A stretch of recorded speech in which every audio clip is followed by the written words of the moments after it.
I left the internet world for a week. I took a vacation to the physical metaverse, and it was a lovely time, but I couldn't help but notice all of the mainstream media coverage around NFTs that occurred while I was gone. Beeple sold a JPEG for $69 million. 2 different CryptoPunks sold for $7.5 million. Or as I would prefer to say, 1/5 of a CryptoPunk sold for $1.5 million twice. And look, I get it. Those are flashy sales. But what really irked me was some of the media coverage surrounding my peers, my friends. It's like while I was gone, everyone I associate with gets their day in the sun, their 15 minutes of fame. Everyone but me. Jack Settleman buys the number 23 LeBron tribute dunk and now gets to play knockout in front of the world.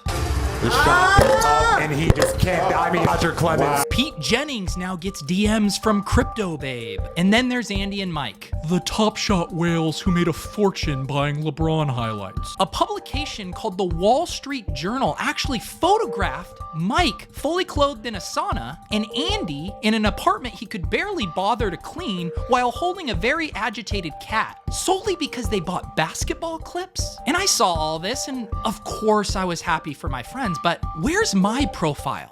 Where's my puff piece for everything I've done for the NFT community? I mean, the only times I've been interviewed, once was for Bleacher Report, and it was just a quote of me simping for Jonathan Bales beneath the fold. Or even worse, I talked with Ethan Strauss from The Athletic on the phone for an hour for a piece he was working on, only to discover I didn't even make it into the piece. Presumably so they could make space for a wall-sized photo of fucking Jack Settleman. I'm Peter Overzet. I'm the host of Club Top Shot. I own 1/5 of a CryptoPunk. I own 125 Fred Van Vliet Top Shots, okay? I'm an influencer. I'm a thought leader. What more do you want, journalists? How about you come down from your ivory towers and interview the NFT everyman, a true man of the beeple? I apologize. That's on me. What do I need to do to get your attention? Do you want me to buy the number 69 Fred Van Vliet Series 1 base moment? I did think about it, but someone actually beat me to it. And I've also already exhausted my bit budget for probably the next decade. But ultimately, all of this reflection and thinking made me realize maybe the problem isn't with me and my accomplishments. Maybe it's the inherent centralized structure of the media that's the problem. All these crypto and NFT bros preach decentralization.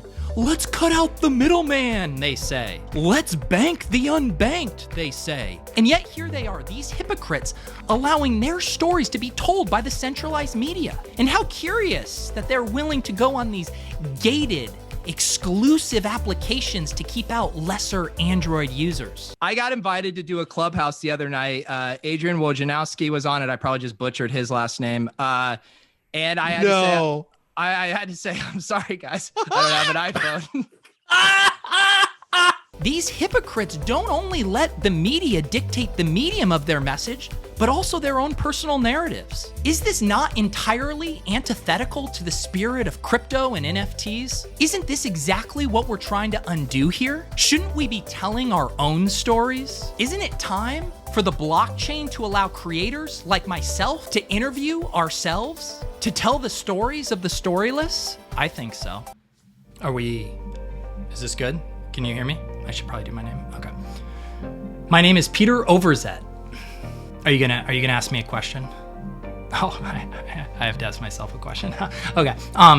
Yeah. I think it's an exciting space. You know, I often hear people saying we're in a bubble, and I'm like, isn't the Earth's atmosphere analogous to a bubble? And that's exactly what we are in all of the time.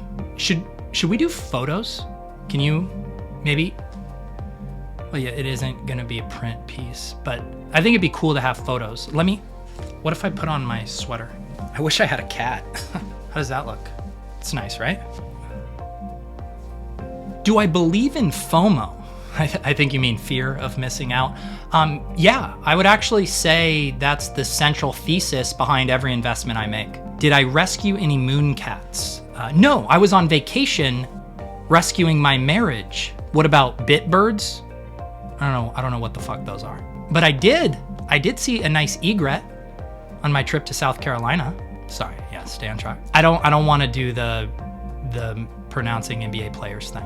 Vucevic, Nikola Vucevic. I don't. What the fuck do you want from me?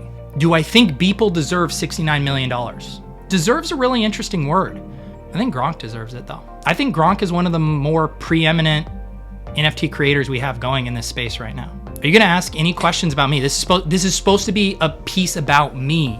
People need to get to know me. I'm trying to boost my brand here. Ask the question about the early innings. What stage of innings you think we're in for the NFT space? That's a good one. Do I think we're still in the early innings of the NFT boom? I wouldn't even say early innings, Pete. I'd say we're still in the locker room, buck naked, slapping each other's asses before the game even starts. And you can quote me on that. Fucking nailed it. After doing this exercise, do I realize why no one has bothered to interview me about the NFT boom? No, fuck you, dude. Fuck this. I don't need to do this shit.